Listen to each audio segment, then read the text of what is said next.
And welcome to another episode of the Hispanic Patriot, a weekly vodcast broadcast live from a secret and undisclosed location deep behind enemy lines here in Denver, Colorado. Here we speak the truth and nothing but the truth, so help us God. Now, without further ado, our host of the Hispanic Patriot, Hugo Chavez Ray. Give it up for Hugo. All right, welcome. Thank you. Hello, and welcome to another edition of the Hispanic Patriot podcast. If you are a new viewer, please, we welcome you. If you're watching us on YouTube, please subscribe to the channel and hit the like button to help our channel grow. Subscribers are the lifeblood of podcasters, and it doesn't cost anything to subscribe. So voluntary contributions are always welcome, of course. Thank you for taking the time to tune into our broadcast. If you go to our website, you can also view past episodes and also participate by giving us feedback using our form on the website. We welcome your opinions and ideas on how to make the show better for you. And this is for you, the viewers, and so we want to make it the best we can make it. So here we go. Tonight, I am flying solo without my young co-host, Nicholas Razo, who has succumbed to a nasty flu and is recovering as we speak. So we wish him well and extend our prayers for a full and quick recovery. Take care, Nick. We open tonight with the hottest story in the nation.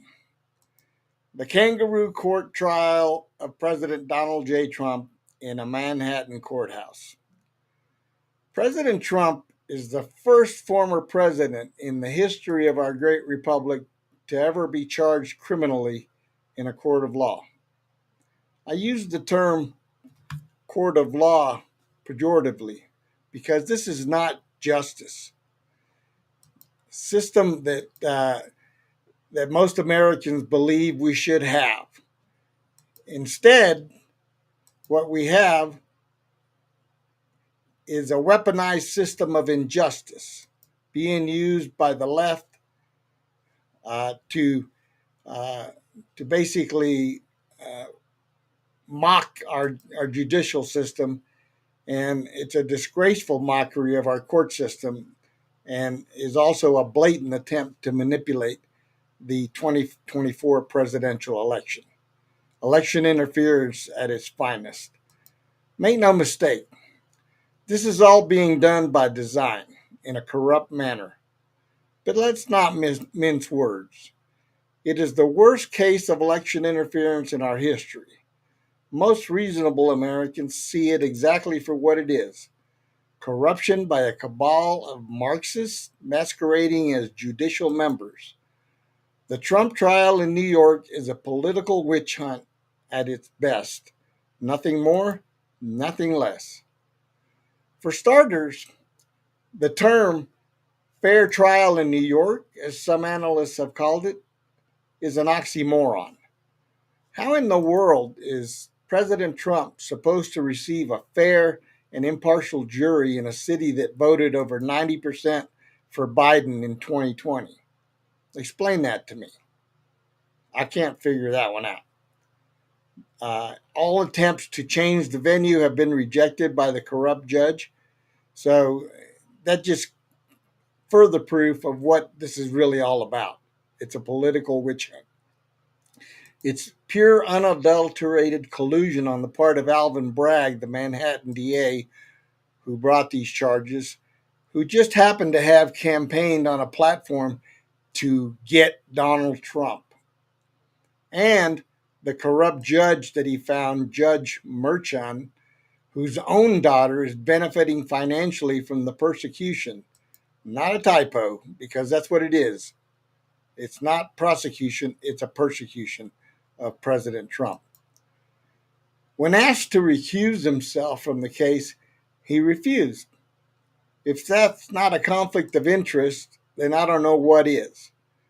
Adding insult to injury, when President Trump politely asked the judge whether he would be allowed to attend his son Barron's graduation from high school, the corrupt judge responded that he would not allow it and then threatened to jail him if he missed 1 second of his trial.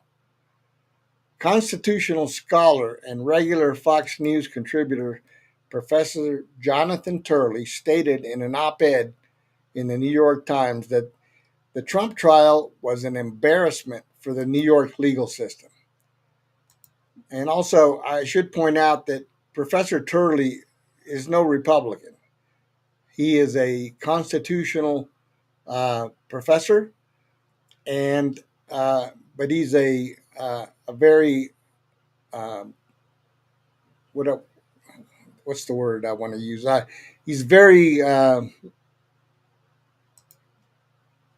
honest. Let's just say that he's honest in what he says, and he tells it like it is. So many other legal scholars, including some liberals like Alan Dershowitz, which a lot of you know, have concurred and have outlined the many constitutional violations. It's a very long list, all committed by the DA and the judge. But that doesn't deter or stop the runaway train determined to stop or derail the Trump presidential campaign. It's full speed ahead for the pro-Biden group who want to ensure that Biden is reelected by using the judicial system to attack President Trump. I don't care if you're left, right, middle, or just plain disinterested politically. Can you think of a more despicable case of blatant election interference? I can't. Let's talk a little bit about the facts of this case. It starts with a case being brought by D.A. Bragg from 2016 with non-felony charges that had run the statute of limitations. So what did he do? He promptly decided to resurrect and magically convert them to felonies, which has never been done in American jurisprudence in the history of our nation. That alone should turn your stomach as a fair-minded American.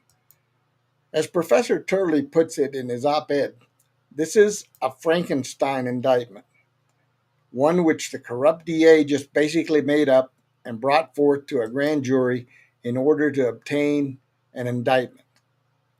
The case combines both state and federal codes.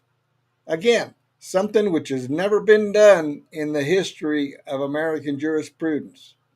He just made it up.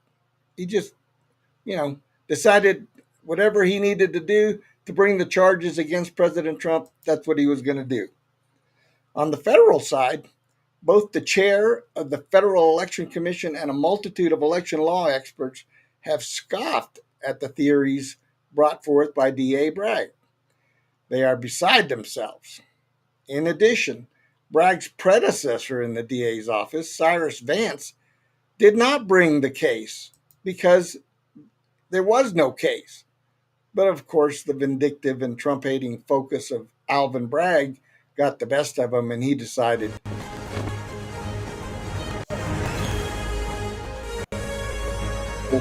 constitutional experts. Little technical difficulties there, folks. Sorry. This is the DA, Alvin Bragg. He decided that he knew better than a plethora of more experienced and legal constitutional experts. Then all he needed was a willing accomplice on the bench to ride shotgun with him to go after public enemy number one, Donald J. Trump. That person is none other than the corrupt judge, Juan Merchan. Let's talk a little bit about Judge Merchan. The judge is a Colombian immigrant who grew up in Queens, New York, and currently serves on the New York State Supreme Court. He has presided over the tax fraud trial of the Trump Organization, as well as the organization's CFO, Alan Weisselberg's trial in 2022. He demonstrated strange behavior when he stated in the sentencing case of Mr. Weisselberg that he wished he could have imposed a harsher sentence upon him, but was constrained by the terms of the plea agreement. Now, does that sound like someone who has a dislike or hatred of anything Trump? It does to me. But more importantly, are you seeing a pattern here? Does this judge have the capacity of presiding fairly over the proceedings in this current trial? If you think that he does, then I have some oceanfront property in Arizona for you. So now President Trump is stuck in this kangaroo courtroom for the duration of the trial under the threat of being jailed instead of being on the campaign trail for his presidential campaign. Which, of course, brings us to the real reason for this legal charade in the first place: to interfere with Donald Trump's ability to campaign. Plain and simple. They think that if they can keep him off the campaign trail, that it's going to hurt his campaign. Well, from all indications, all of this is backfiring. The more they attack him, the more they belittle him and falsely accuse him, the more his popularity grows. God is watching. I believe that. In the meantime, Sleepy Joe is free to roam around, spreading his lies in a feeble attempt to fool the American people. But the good news is that all of this election interference circus and charade is going to fail miserably. Why? Because I still have faith in God above and the American people, who, aside from the loons on CNN, MSDNC, CBS, ABC, and NBC, see right through all the smokescreens. I believe President Trump will be reelected in an electoral college landslide and has a real shot at winning the popular vote as well. So, in the end, all these leftists that have tried to persecute him will end up with egg on their face.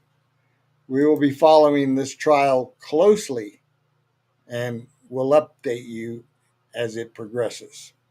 In the meantime, we urge all right thinking Americans to pray for President Trump to defeat those determined to destroy him. And that's our report on the President Trump's trial. Now on to some local state legislature news here in Colorado. If you have been following our radical Democrat state legislature, you know that they have set their sights on disarming law-abiding Coloradans. House Bill 24-1292, a bill to ban the sale of so-called assault weapons in Colorado, cleared the Democrat-controlled House on Sunday. Under the new legislation, gun shops and individuals will no longer be able to sell or transfer such weapons, but current owners would be allowed to keep their guns, at least for the time being. The bill now passes to the state Senate, where it's likely to face at least more stern opposition. If it passes the Senate, then it would go to Governor Polis to sign it into law. At least for now, it is uncertain whether he would sign it into law. So that's up in the air. We'll see how it goes. We all know, anybody that's paying attention knows that Polis has aspirations of running for president. So we'll see how he views signing something so radical into law. There are differing opinions on that question, of course. Now, folks, we're living in a dystopian state. Upon passing the House, the self-ascribed communist member of the state House, Tim Hernandez of Denver's District 4, was photographed holding his fist up in a Marxist-style salute. This is sickening to me, that we have legislators in our state House who are basically communists, and he's admitted it. So I'm not making it up. He's, from his own mouth, it's come out that he supports communism. A lot like this other city council person who used to be on the city council, who has now been ousted, Candice Tabaka, who also was a self-ascribed communist. Democrats ignorantly believe that this and other gun restrictions upon law-abiding Americans will magically reduce or stop mass shootings. They forget one thing. criminals and nut jobs do not abide by the laws imposed on the rest of us. And I dare to say that such legislation will make criminals of most gun owners, because I don't believe most Americans who believe the Constitution are going to comply with this unconstitutional mandate. It's just a simple fact. I'm sure there will be some who are afraid to stand up to tyrannical legislators, but they will be in the minority, in my opinion.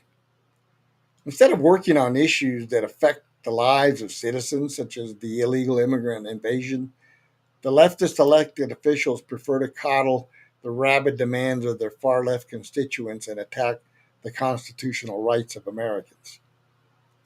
On the international front, Israel continues to be threatened by its radical Islamic neighbors, led and funded by the leading state sponsor of terror, none other than Iran. This past weekend, Iran unleashed a barrage of missiles at Israel, which were promptly defended by Israel's Iron Dome. It was quite a sight to see. If you haven't seen the videos, here's a sample of what took place over the weekend in the skies of Israel.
Last night, Iran launched a barrage of missiles and attack drones across the Middle East towards Israel. This was a dangerous and unnecessary escalation, which I've condemned in the strongest terms. Thanks to an international coordinated effort which the United Kingdom participated in, almost all of these missiles were intercepted, saving lives not just in Israel but in neighbouring countries like Jordan.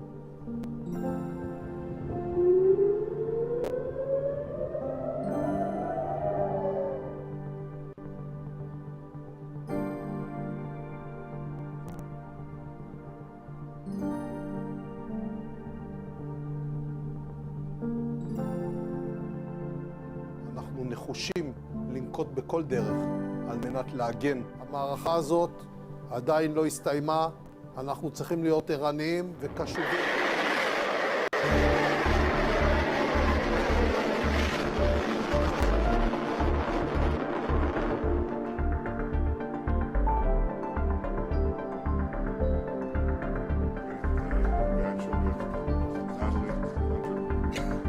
והיא גם סכנה לישראל.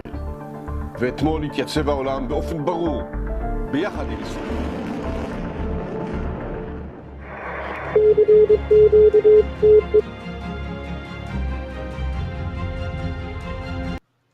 All right.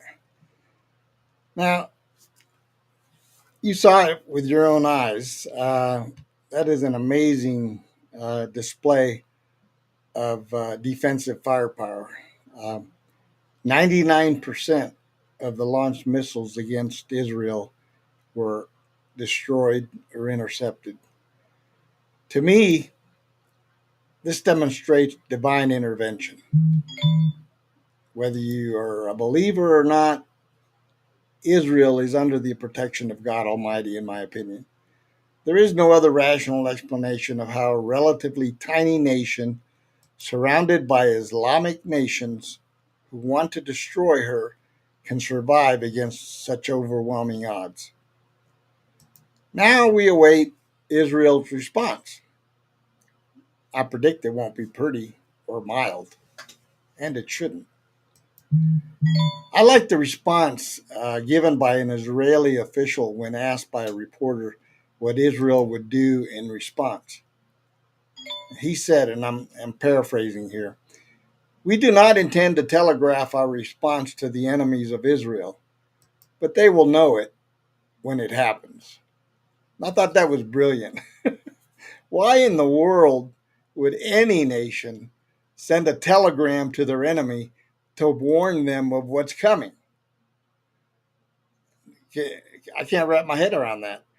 But of course, the media thinks that that's exactly what should happen. Let me ask you this. Do you think for a second that someone like, say, General Patton would have politely sent the Germans a message about what was coming next? Yeah, in your dreams. Patton would have basically just decimated whatever target he had. No warning needed. Now, in my opinion, Israel has every right to defend itself, and it doesn't need America's permission to do so. I guess Senile Joe's warning of don't to Iran or the other Islamic terrorist groups didn't work. Don't. He repeated it several times. Don't. Don't. What the heck is that? That was just a joke. An American president making that kind of a statement to radical Islamists. They were probably laughing out of their gourds just hearing him repeat that. Um, folks, I can't say it any easier way. What an idiot we have for a president. I'm sorry, but that's just fact. I can't remember in my lifetime any U.S. president that was as weak as this guy is.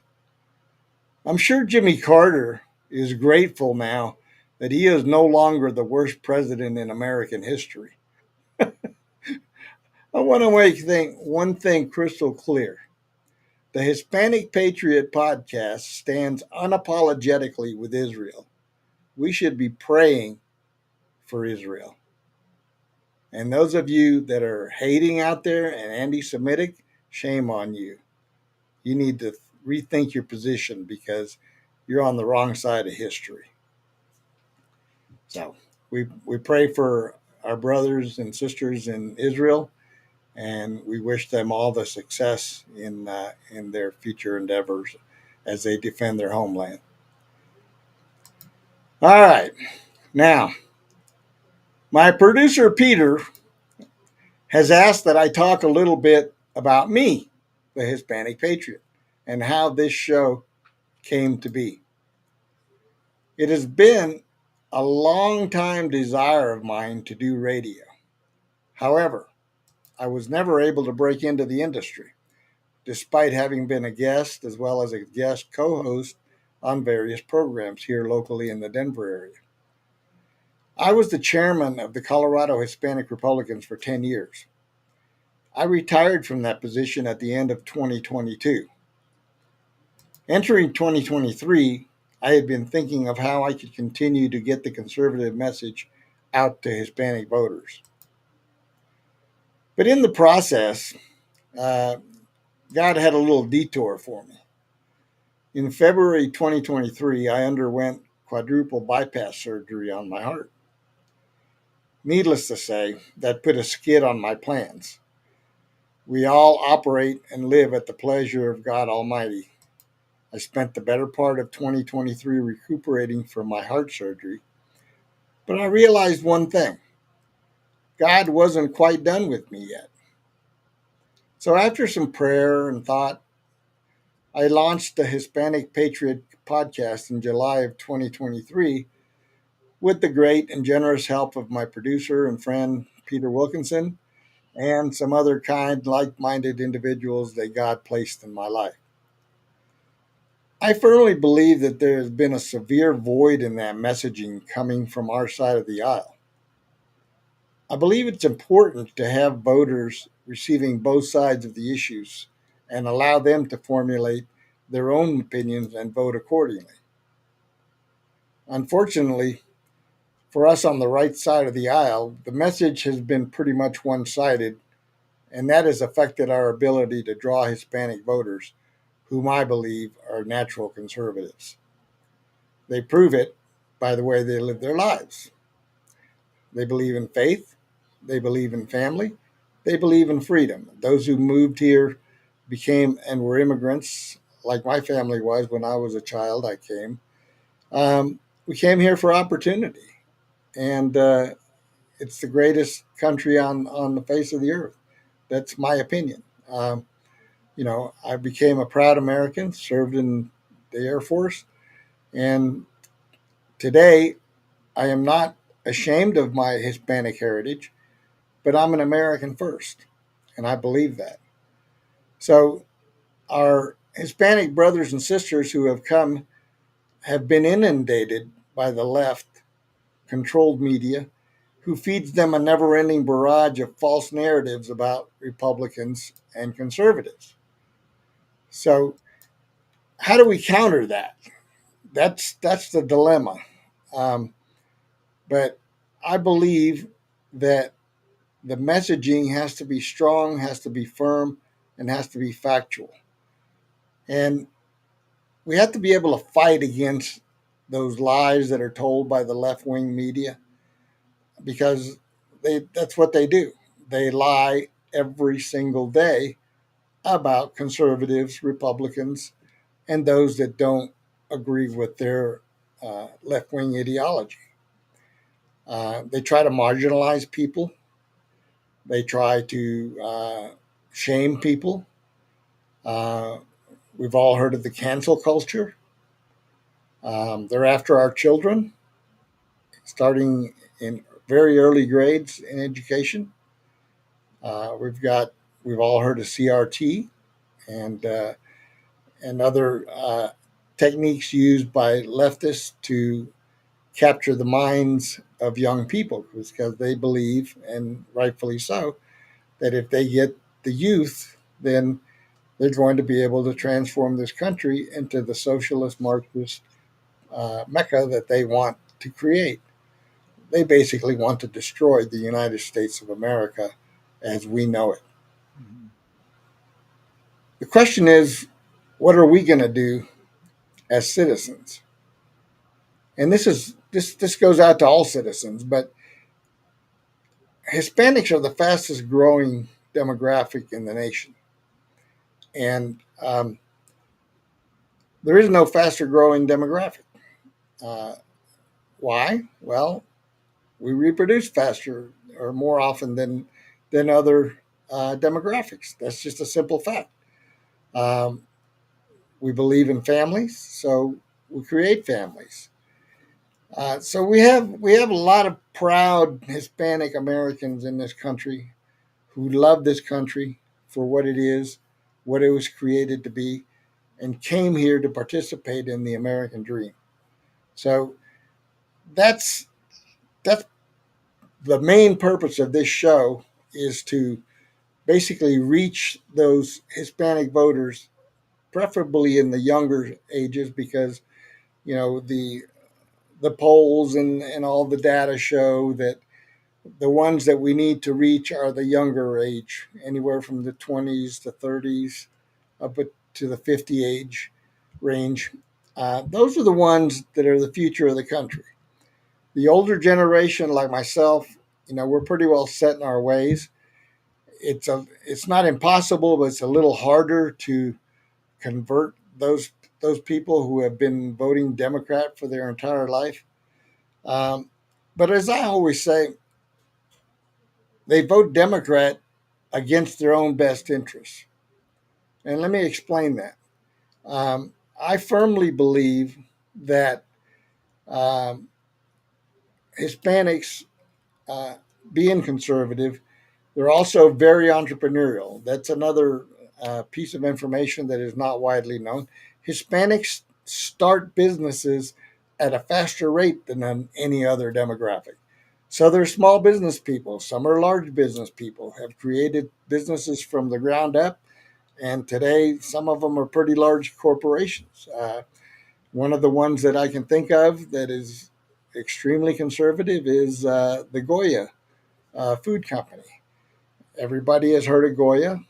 They were in the news a while back when the CEO said that he wasn't going to succumb to the left ideology, and that he was going to run his company the way he saw fit, and he wasn't going to be shamed or canceled or anything else. And he stood his ground, and I think God rewarded him because Goya's stock went up, their sales went up, and today they're still a very successful food company. But they live by principles because of their leadership. So there's many examples of that going around. If you look around and see Hispanic businesses everywhere, you will see a lot of people living very conservative lives. But yet, a lot of them are still voting with Democrats. And that's where I say they're voting against their own best interests because government regulations is number one enemy of small businesses. So they're voting against their own business, so to speak. They're voting against the education of their children because the left wants to indoctrinate, not educate. So you've got that going on. The moms in the family, the matriarchs of the family, are the ones paying attention to the children and their schooling. So that's kind of the hierarchy in the Hispanic family. And I always say that if you can convince the matriarch of the family about any particular topic or issue, you will get the whole family because the family follows the matriarch, even though it is a patriarchal uh, demographic and society.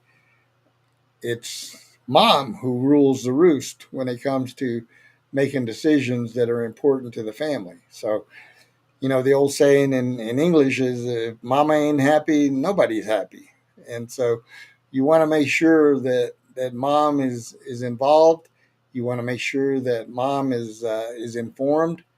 And if you get in front of the mother in the family and explain to them what they're doing to their children, Katie bar the door because they will fight for their children. So this is a strategy that I believe Republicans have to adopt and adopt very strongly. We have to talk about school choice because that is one of the top issues with Hispanic families. We have to talk about business and government regulations because, like I said, a lot of the Hispanic families are business owners, and that's what feeds the family. So if their business is being hampered by government regulations, then that hampers their ability to create more income and create a lifestyle for themselves, their children. A lot of them pass businesses on to their children. I have friends here in Denver who have retired from their business, and now their children are running their business, the business that they built over 2 or 3 decades. So it's important to fight back against the false narratives because they lie literally to Hispanic voters. The left tells them that we are um, anti-immigrant. That's a lie. They tell them that we're racist. That's a lie. They tell them that we're homophobes. That's a lie. They tell them that our faith isn't important. That's a huge lie and a big mistake when you're talking to a Hispanic family. So these are the things that we have to fight against. In my time in the community and speaking to community leaders in the Hispanic community, I have found that a lot of them are common sense people. And if you talk to them in a normal way, they're going to listen to you. If you go in and try to beat them over the head and tell them they're stupid or they're wrong, or whatever, that's not going to work. And frankly, that doesn't work with anybody. You know, you want to have a rational conversation about the issues and then let them make their own mind up. And I'm very confident that if we can present the facts to them, that they're going to make very rational decisions once the light switch goes off. That's my goal. That's the purpose of this show, and we hope to be a catalyst to do that. I know there are other shows that talk about these issues. I'm not claiming to have a monopoly on that. I have a very good friend down in San Antonio. His name is George Rodriguez. He goes by El Conservador. He's been on our show, and I've been on his show. And he has a radio show in San Antonio, and he talks about all these issues, the immigration issue, Hispanic families. And we have Hispanics here anywhere from first to 10th generation and beyond.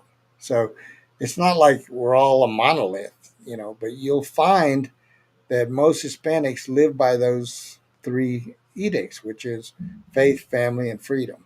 So are we going to get them all? No. But let me give you a little insight as to what we have right here in Colorado. We have in Colorado roughly 300,000 eligible Hispanic voters who are citizens. They're eligible to vote, but they're not registered and they're not voting. To me, that's a travesty. We have 1.2 million Hispanics in the state of Colorado. About 50% of those are citizens and eligible to vote, but only 50% of those are actually voting. So think about that for a minute. If you're a Republican out there, if you're out there paying attention to what's going on politically, it's a huge pool of voters that we need to be going after. So that's number one. Number two, if you're a Republican and you have friends who are Hispanic and you're not making connections with them, you're not creating relationships with them, think about this. Your kids are going to school with their kids. Your kids are playing sports. A lot of you work with Hispanics on your job. Why aren't you making that connection? What's holding you back? So I'm not saying go in and start talking politics with them. I'm saying build a relationship with them. I'll give you another example. Back when I was a kid, our family, we lived on a corner. We knew everybody on our block. I mean, literally, we knew everybody on our block. We had barbecues together. The kids played out in the street together. We played sports together. We went to school together. And there was all kinds of ethnicities. We had, white Americans. We had Hispanic Americans. We had Asian Americans. We had Black Americans. We were all the melting pot that America is. Nowadays, fast forward to today, and you don't see that in neighborhoods.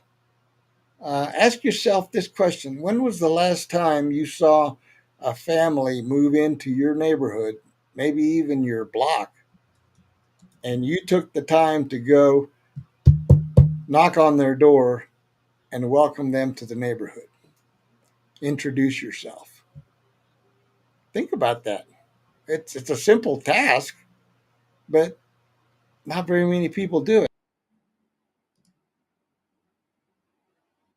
I don't know. Part of it's fear, maybe feeling that you might be rejected. I don't know. It's just a different mentality nowadays than when I was growing up. And I think that's a shame because I think communities need to be more cohesive. We need to have that ability to connect and know your neighbors watch out for your neighbors, and your neighbors have, watch out for you, especially in today's high crime environment. Peter, tell me a little bit about what you think. I mean, that's part of what I think is going on, and I think those are the things that we need to concentrate on. I'm all for it. I love what you're saying. I've been in the trades a long time, and most of the Hispanic community that I've worked with and known over the years, also growing up in Southern California, it was just like Hispanic community was a part of our culture. The roots run deep here, and I know we got some history, but the Hispanic blood is entwined with these lands that we live on. And I truly believe it's not an us versus them. This is something that all of us Americans, Hispanic, Caucasian, Euro descent Americans, we're all Americans, and coming together. I always appreciated the values of the Hispanic community, and most Hispanics I know are very intelligent, hardworking, family oriented, and faith-filled people. I mean, even if they're not religious, you see, when I'm a believer, I'm a strong believer. I love sharing Jesus with people. When I start sharing Jesus with any Hispanic, they always show reverence. They smile. That's the one thing I think is such a huge contribution to this country is the roots of faith in the Hispanic community. The reverence and love for Jesus Christ, our Lord and Savior. And we're living in the heart of a former Spanish colony right now. Right. This is California, Colorado. These names are all Spanish Arizona, names. California, right. New Mexico, all of this, Texas. This is all part of the Spanish culture until things started to change. But the history in this part of the country is just beyond comprehension, because the Hispanic culture has always contributed to this area of the country in particular. But now they're spread out throughout the country as well. But the thing that bothers me the most, and I think that a lot of people now are caught up in this immigration debate, and some of them are on the fence, some of them are on one side, some are on the other. And I can tell you, just on the research that Pew Research has done and others, if you take a poll of Hispanics who came here legally and became citizens, you will find that over 80% of those people are dead set opposed to illegal immigration. And it's a variety of reasons for that. But, one of them is they resent the fact that they did it the right way. They went through the process and eventually were admitted and then became citizens. And then they're seeing people who just walk across the border, don't respect our laws, don't respect, our culture, have zero respect for law enforcement. They think they're entitled to whatever we have, and if you don't give it to them, then shame on you. It's just a nasty process that we're in right now. Mm-hmm. And unfortunately, we have a government in control right now that I firmly believe is doing this on purpose. And they absolutely are. And that's the thing, is the immigrants they're just pawns. They are expendable in order to get the powers that be where they want to be. You talk about the lies of the mainstream media. There's a great book I recommend, Live Not by Lies. I'll have to get back to you on the author. Just look up Live Not by Lies. This whole woke agenda, the powers that be, the deep state, this one world order, the Marxist community, it's all true. And in this country, as opposed to, say, totalitarian regime of like Nazi Germany or Stalin, Russia, Mao, these totalitarian communist societies. I know Russia or Nazi Germany wasn't communist per se, but these totalitarian regimes, that's hard totalitarianism. That's like in modern day Russia with Putin. He's an elected official, but without the separation of powers, he can stay in office for 20 years. We have the separation of powers, which inhibits a totalitarian dictator to get in office and take over as quickly as these past regimes have. However, what it's called in our society, in the American society, soft totalitarianism, and that it's the same agenda. It's manipulating language. It's victimizing certain people groups. It's turning the people against each other. And the immigrants that were the left, the social justice, quote unquote, social justice heroes they're all pawns. They're being manipulated and put in the pocket of the Democrat Party in general. So everybody's a victim, at least the people, the innocents. Yeah. And so it's soft totalitarianism, and that's what we're fighting against. Well, you see it all the time. And one example that I can use is how hard the left fights against voter identification. We are one of the few countries, and we are the only industrialized country in the world that does not have photo voter ID. And you have to ask yourself, why do they fight so hard against that? And the obvious answer is because they don't want any control on who votes. Right. They want people who are not here legally to vote because they know they've been given the goodies and they're probably going to vote their way. So it's amazing to me that we even have states that have tried to legalize voting for illegal immigrants. The courts are now stepping in, and they've struck down several attempts to do that. And I'm hoping that they stand their ground on that, because that's 100% unconstitutional. Mm-hmm. If you're not a citizen, you're not entitled to vote. That's plain and simple. Right. And it's the same thing in any other country that you go to. Go to my home country of Peru, for example. In Peru, voting is mandatory. If you don't vote, you get fined. They have one day for voting. It's a national holiday. And everybody votes or they get fined. Now, I'm not necessarily proposing that we have mandatory voting here because, frankly, in my opinion, I think we have some people that are really bad voters. They don't know what they're voting for. They just vote. Somebody might convince them to vote for this or that, something to appease themselves, but they're not what I would call informed voters. But the voter ID thing, here's the main argument from the left for voter ID. They say it discriminates against minorities. And that's one that I have never been able to comprehend. Please tell me how having a voter ID discriminates against anybody.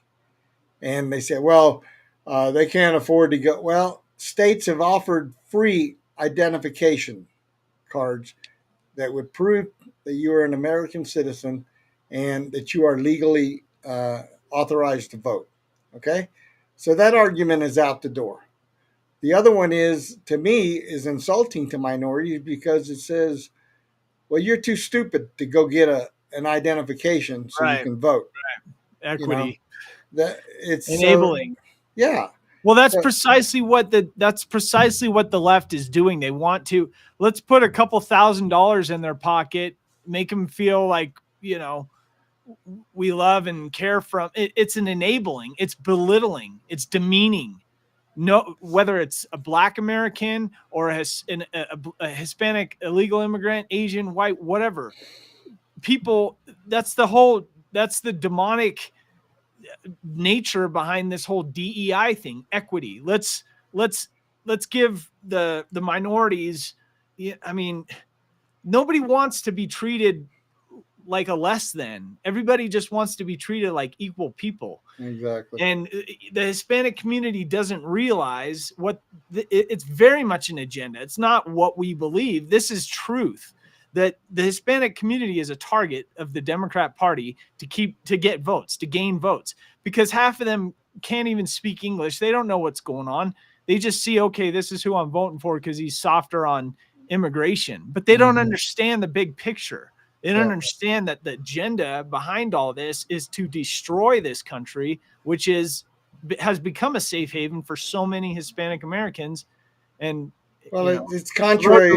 Road to ruin. It's kind of a, contrary to what they're coming here to achieve, which is freedom, opportunity, and yet they're going to vote for people who want to take that freedom and opportunity away from them.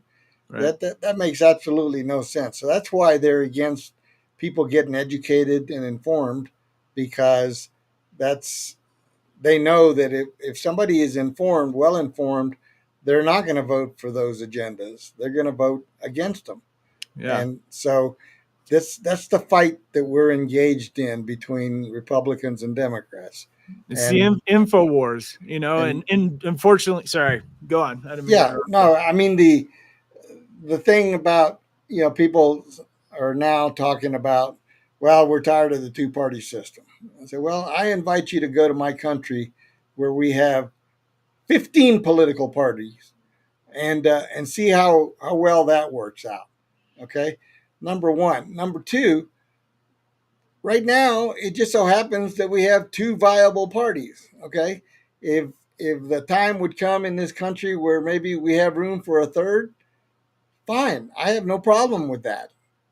But don't try to pretend that, when you leave and become an independent or you want to be a libertarian and vote with the libertarians, who, by the way, have never won an election, to my knowledge. So if you can show me one, please do. But the point is that when you vote libertarian, which I will say libertarians lean more to the conservative side on some of the issues, but they also have some pretty far out leftist ideology in their party. For example, they believe in open borders. They believe in drug, drug.